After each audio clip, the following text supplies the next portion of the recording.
हमारी एक family member ने रिक्वेस्ट की थी कि मैम सेल्स पे वीडियो बनाइए। अगर आपकी सेल्स नहीं आ रही हैं, आपके प्रोडक्ट सेल नहीं हो रहे हैं, आपके क्लाइंट्स नहीं आ रहे हैं, तो आप क्या कर सकते हो? बहुत सारी चीज़ें कर सकते हो, लेकिन आज मैं एक चीज़ बताऊंगी। सबसे पहले आप बैठकर लिखिए प्रॉब्लम क्या है। पहले वो लिखिए, पेज पर लिखिए प्रॉब्लम क्या है। प्रॉब्लम फुटफॉल है कि ज़्यादा कस्टमर्स नहीं आ रहे हैं, आपकी शॉप पर कस्टमर्स नहीं आ रहे हैं, या फिर प्रॉब्लम ये है कि जो कस्टमर्स आते हैं उनको प्रोडक्ट्स पसंद नहीं आते हैं, या फिर ये है कि जो आपके कस्टमर्स आते हैं उनको जो प्रोडक्ट चाहिए वो आउट ऑफ स्टॉक होता है, या फिर अवेलेबल नहीं होता, या फिर ज़्यादा समय लगता है। प्रॉब्लम कहाँ पर है वो सब कुछ लिखिए। उसके बाद हम देखेंगे कि इसको सॉल्व कैसे करना है। तो जब आपने अपनी अपनी सारी जो आपको लगता है प्रॉब्लम्स हैं, जो आप मैनिफेस्ट करना चाहते हैं जिसकी ऑपोजिट चीज़, उसके बाद आप काम करेंगे, देखेंगे कि क्या दिखा रहा है ये कंट्रास्ट। मुझे वो कंट्रास्ट ही है आपके बिजनेस में। ये मैं प्रोडक्ट बेस्ड बिजनेस का बता रही हूँ। आप देखेंगे अगर आपके पास कस्टमर्स नहीं आ रहे हैं तो कस्टमर्स के लिए आप में मन में क्या क्या फियर है, क्या क्या सुना है आपने कस्टमर्स के बारे में। अगर आपने ये नया बिजनेस स्टार्ट किया है तो क्या आपने किसी के मुंह से सुना है कि आजकल तो मंदा चल रहा है, सभी लोग इस प्रोडक्ट लाइन में हैं, इसीलिए कस्टमर्स इतने नहीं हैं, कंपटीशन बहुत ज़्यादा है, ये प्रोडक्ट यहाँ पर इसका कस्टमर नहीं है, यहाँ पर कौन आता है ख़रीदने जहाँ पर आपकी शॉप है। क्या आपने शॉप के बारे में सुना है, या स्टोर है, जो भी आपका जहाँ पे भी आप प्रोडक्ट शोकेस करते हो, तो क्या आपने ऐसा सुना है कि यहाँ पर ऐसी मार्केट है नहीं, यहाँ पर ऐसा कस्टमर बेस है नहीं जो ये प्रोडक्ट ख़रीदेगा, ये लोकेशन ही गलत है। क्या आपने ऐसी कुछ चीज़ें सुनी हैं? जो भी नेगेटिव चीज़ें सुनी हैं आपने उसके बारे में, वो सभी लिख लीजिए। उसके बाद जो भी फियर है आपके दिमाग में, आप बिलीव कर सकते हो। अगर किसी को फुटफॉल नहीं है, कई बार उन लोगों के अंदर ये डर होता है कि कैसे मैनेज करेंगे वो लोग कि अगर उनके बहुत सारे कस्टमर आ गए, अरे मेरे पास तो अभी टीम नहीं है, अरे मेरे पास तो अभी काउंटर नहीं है, ऑटोमेटिक काउंटर नहीं है, बिलिंग काउंटर नहीं है, अरे मेरे पास तो बैंक अकाउंट नहीं है। अगर कस्टमर ऐसे बोलने लगा कि उसको पेटीएम करना है, अगर कस्टमर बोलने लगा कि उसको बैंक ट्रांसफ़र करना है, अरे मेरे पास तो अभी वही सेटअप नहीं है। उनके अंदर खुद के इतना फियर होता है।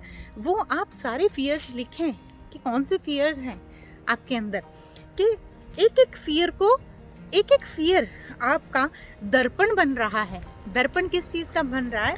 If it's not working out for you, first of all what is not working for you, okay, you know that. आपको पता चल गया कि कौन सी चीज़ आपके लिए काम नहीं कर रही है, कहाँ प्रॉब्लम एरिया है। दूसरा, जहाँ प्रॉब्लम एरिया अंदर देखना है, अच्छा ये प्रॉब्लम एरिया है और मेरे अंदर इस चीज़ का ये फियर है, ओ अच्छा, तो जब तक मैं वो फियर रिलीज़ नहीं करूँगा ये चीज़ इम्प्रूव नहीं होगी। उसके बाद तीसरी, अगर आपका प्रोडक्ट फॉल्टी है, जो आपका प्रोडक्ट बनाते हैं, प्रोडक्शन कंपनी है या सप्लायर हैं, जो वेंडर हैं, उनके बारे में आपका क्या ख्याल है? क्या सोचते हो? क्या अरे वो ट्रस्टवर्दी नहीं है, हमेशा पैसा लेता है और बहुत समय तक प्रोडक्ट नहीं देता, अरे उसका प्रोडक्ट तो अच्छा होता है लेकिन उसकी सर्विस अच्छी नहीं है। देखो कितना ब्यूटीफुल है, सर्विस अच्छी नहीं है, कस्टमर सपोर्ट अच्छा नहीं है। क्या क्या चीज़ें बोलते हो आप अपने वेंडर्स के लिए, जो आपके बैकबोन है। अगर आप जहाँ से रॉ मटेरियल ख़रीदते हो, या फिर अगर कोई आपके लिए प्रोडक्ट बनाता है और आप उसको सेल करते हो, उनके लिए आप क्या क्या बोलते हो अपने मन में? या मुझे पता है ये सब चीज़ें हमारे यहाँ तो खुद के पास्ट एक्सपीरियंसेस से हुई होती हैं, और या फिर हमने किसी का एक्सपीरियंस ऐसा सुना होता है, वो हमारे दिमाग में फीड कर देता है। तो ये सारी चीज़ें आपने अंदर से निकालनी है। अब बात करते हैं सर्विसेज बिजनेस। सर्विसेज बिजनेस कैसे होते हैं? प्रोडक्ट होते हैं जो कोई फिजिकल या डिजिटल प्रोडक्ट बेचते हैं, कोई एक पर्टिकुलर प्रोडक्ट। और सर्विसेज बिजनेस होता है कि जैसे आप सैलून की सर्विसेज दे रही हैं, कोई एक्सपीरियंस आप बेच रहे हो, आपका टूर एंड ट्रैवल कंपनी है, आप कोई प्रोडक्ट नहीं बेच रहे बट आप सर्विसेज दे रहे हो, आप कोई सॉफ्टवेयर कंपनी है, आप कोई बैंक है, वो भी सर्विसेज कंपनी है। इनफैक्ट बैंक के पास सर्विसेज एंड प्रोडक्ट्स दोनों होते हैं, किसी कंपनी में प्रोडक्ट एंड सर्विसेज दोनों हो सकते हैं। तो जिनका सर्विसेज हैं, कि आप अपने क्लाइंट्स में कौन सी चीज़ें आपको परेशान करती हैं। जैसे कई बार होता है ना कि अक्सर मैंने देखा है जब मैं जॉब्स लाइक अपनी कंपनी डिफरेंट कंपनीज़ के साथ जब मैंने काम किया है, लोग चाय या डिनर या लंच पे जाते हैं ना, तो वो कस्टमर्स को काफ़ी डिस्कस करते हैं कि अरे वो ऐसा दिमाग ख़राब करता है, वो ऐसी क्वेरी भेजता है, अरे वो तो हमेशा कोई ना कोई बीच में प्रॉब्लम क्रिएट करता है, वो कभी समझता नहीं है, वो कोई ना कोई इशू निकाल कर लाता है। बहुत सारी एंडलेस कन्वर्सेशन है जो एम्प्लॉयज़ अक्सर निकाल कर लाते हैं, एम्प्लॉयज़ भी। और इनफैक्ट जब जो बड़े ओहदे पे होते हैं, जो मैनेजमेंट में होते हैं, जो प्लान बनाते हैं, वो भी कई बार कस्टमर्स को बहुत उल्ट पुल्ट बोलते हैं। हालांकि वो बात कस्टमर तक नहीं पहुंच रही, वो किसी पर्सनल इंडिविजुअल को ऐसे नहीं कि हाँ अर्शदीप उनकी कस्टमर है और अर्शदीप के बारे में बोल रहे हैं, वो पीछे से कस्टमर के बारे में बहुत सारी चीज़ें उन्होंने बोली होती हैं। तो वो सारी चीज़ें जब अंदर रहती हैं तो ओवरऑल वो कस्टमर एंटिटी को, प्रोडक्ट सेलिंग एंटिटी को इफ़ेक्ट करती हैं। अब फिर आपने सारी चीज़ें लिखनी है कि कस्टमर के कौन कौन से बैड एक्सपीरियंस आपने सुने हैं या फिर आपने फील किए हैं, आपके कौन कौन से कस्टमर्स ने आपको बुरा बर्ताव किया है या फिर बुरा रिज़ल्ट दिया है, वो सब कुछ लिखिए। उसके बाद अब सबसे पहले आपकी अवेयरनेस होगी आपको चारों तरफ पे जो, और हाँ इसमें सपोर्ट सिस्टम भी आ सकता है। सपोर्ट सिस्टम एक बिजनेस वाले का कौन होता है? आपका डायरेक्ट कस्टमर नहीं है वो, लेकिन जैसे बैंक है, बैंक आपका सपोर्ट सिस्टम है। जब आप बिजनेस करते हो तो आपको बैंक के थ्रू बहुत कुछ काम करने होते हैं। हो सकता है बैंक से लोन लेना हो सकता है बैंक के थ्रू पेमेंट्स लेनी हो सकता है आप कैश भी जमा करते हो बैंक में। कहीं ना कहीं बैंक आपके साथ जुड़ा हुआ है। ऐसे ही अगर आपका बोर्ड बैनर्स लगे हुए हैं तो बैनर्स आपका प्रोडक्ट बैनर नहीं है, वो आपने अपनी बिजनेस को बनाने के लिए वो बैनर वाली कंपनी के साथ आप टच में हो। उसके बाद फर्नीचर, मान लीजिए आपने फर्नीचर हायर किया हुआ है, या तो रेंट पे किया हुआ है या आपने बाय करना है या बनवा रहे हो, अगर नया बिजनेस है तो वो भी आपका सपोर्ट सिस्टम है। उन लोगों, वो आपके डायरेक्ट कस्टमर्स नहीं हैं, उनको आप डायरेक्ट प्रोडक्ट सेल नहीं कर रहे, ना उनसे प्रोडक्ट बेचने वाला प्रोडक्ट बनवा रहे हो, लेकिन वो आपका सपोर्ट सिस्टम है ना। तो उन सपोर्ट सिस्टम के लिए आपके मन में क्या चल रहा है? अगर आप एक नया बिजनेस आइडिया सोच रहे हो तो उस समय पे आपके दिमाग में वो सब चीज़ें कैसे चलती हैं? अरे इतने लाखों का तो रेंट, हाँ आपकी जो लीज लैंडलॉर्ड है, अगर आपका सलून है, आपकी स्टोर है, आपकी शॉप है, तो हो सकता है आपने खुद बाय ना की हो सकता है वो किसी मार्केट के अंडर हो या फिर किसी लैंडलॉर्ड के अंडर हो, तो वो लैंडलॉर्ड भी आपका सपोर्ट सिस्टम है आपके बिजनेस में। तो 3 चीज़ें हो गई, आपका प्रोडक्ट, आपका जिसको आप सर्विस दे रहे हो या जिसको प्रोडक्ट बेच रहे हो आपका कस्टमर, और तीसरा आपका बैकबोन, बैक सपोर्ट सिस्टम। इन तीनों को लेकर आपकी लाइफ में, आपके दिमाग में क्या क्या कड़वे एक्सपीरियंस हैं, खुद ने किए हो एक्सपीरियंस या फिर किसी के सुने, वो सभी लिखिए। और वो सभी लिखिए और एक एक करके उसको रिलीज़ कीजिए। रिलीज़ करने के बहुत सारे तरीके हैं, लेकिन उनमें से एक तरीका ये है कि हर एक नेगेटिव स्टेटमेंट के आगे, जब हमें कोई नेगेटिव स्टेटमेंट हमने सुनी होती है, फॉर एग्जांपल किसी ने एक नया XYZ प्रोडक्ट का बिजनेस खोला है और उसके दिमाग में ऐसा है, अरे इस प्रोडक्ट की इतनी ज़्यादा सेल इस एरिया में नहीं है, ये एक नेगेटिव स्टेटमेंट है। उस नेगेटिव स्टेटमेंट से उस इंसान का सबकॉन्शियस में क्या प्रोग्राम होता है कि जब वो ये बिजनेस खोलेगा तो उसका ये बिजनेस नहीं चलेगा, राइट? ये एक अजम्पशन है, ये एक अननोन है, ये सिर्फ उसने सोचा है कि हाँ ऐसा होगा क्योंकि उसने ऐसा सुना था या किसी ने उसको ऐसी भविष्यवाणी कर दी थी, ठीक है? ये अननोन है, अभी हुआ नहीं है, सिर्फ उसके ख्यालों में है। लेकिन अगर ना हुआ ऐसा, तो अगर चल गया तो, राइट? अब कैसे चल जाएगा? उसका तो नहीं चला, वो तब की बात थी, ये अब की बात है। अगर आप ये वीडियो देख रहे हो तो आई एम श्योर ये आपका फर्स्ट वीडियो नहीं होगा इस स्पेस में। हो सकता है आप किसी और मेंटर टीचर की वीडियोस देख रहे हो, लेकिन आप लाइफ ट्रांसफॉर्मेशन की वीडियो देख रहे हो तो आपको पहले से काफ़ी सारी चीज़ें ऑलरेडी सीख चुके होगे। तो आप वहाँ पे एक काउंटर स्टेटमेंट लिखिए। इसको ऐसे देखिए कि जैसे एक वकील कोर्ट का केस लड़ता है और एक तरफ नेगेटिव स्टेटमेंट आती है और उसका काउंटर स्टेटमेंट क्या है। जब आप काउंटर पॉजिटिव स्टेटमेंट लिखते हो तो आपको इस तरह से एज्यूम करना है कोई भी लिमिट्स नहीं है।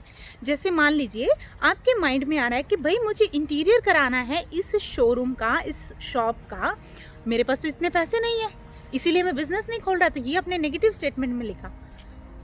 पैसे आ गए तो, इंटीरियर सस्ते में हो गया तो, इंटीरियर आपके बजट में हो गया तो, अगर वो अजम्पशन है तो ये भी तो अजम्पशन हो सकती है ना।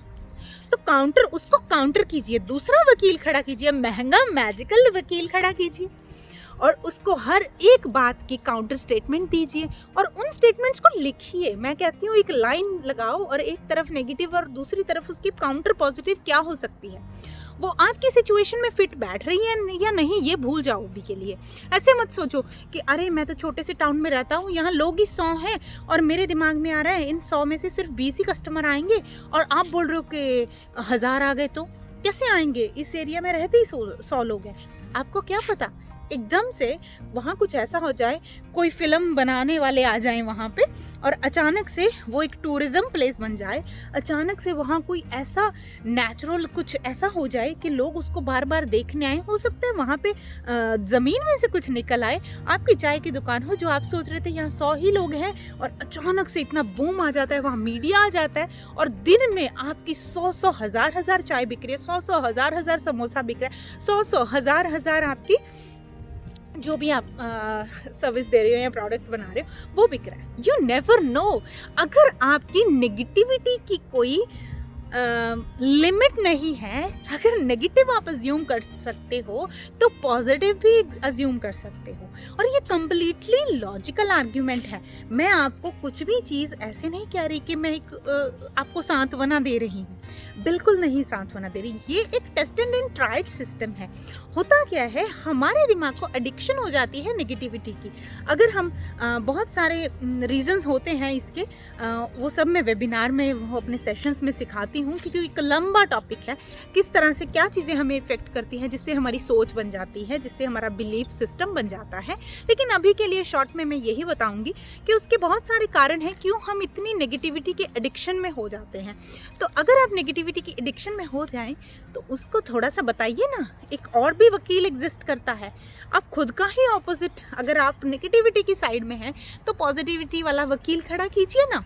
हर एक स्टेटमेंट को काउंटर स्टेटमेंट दीजिए और जब भी माइंड में उनमें से कोई भी जब भी कभी बॉदर करे आपको वो चीज़, उसको पकड़िए, उस चार्ट में देखिए नेगेटिव कौन सी स्टेटमेंट है और इस नेगेटिव की कौन सी पॉजिटिव स्टेटमेंट है और उस पॉजिटिव नेगेटिव को बोलिए एक बार देखिए अच्छा ये है, और उसकी जो पॉजिटिव स्टेटमेंट आपने लिखी हुई है कि अगर हो गया तो, अगर एकदम से लाइक ग्रो हो गया तो, या फिर इस तरह से लिख सकते हो कि हाँ ग्रो हो चुका है, अगर वो अज्यूम्ड है ये भी अज्यूम्ड है, और उसको 3 बार 4 बार बोलिए।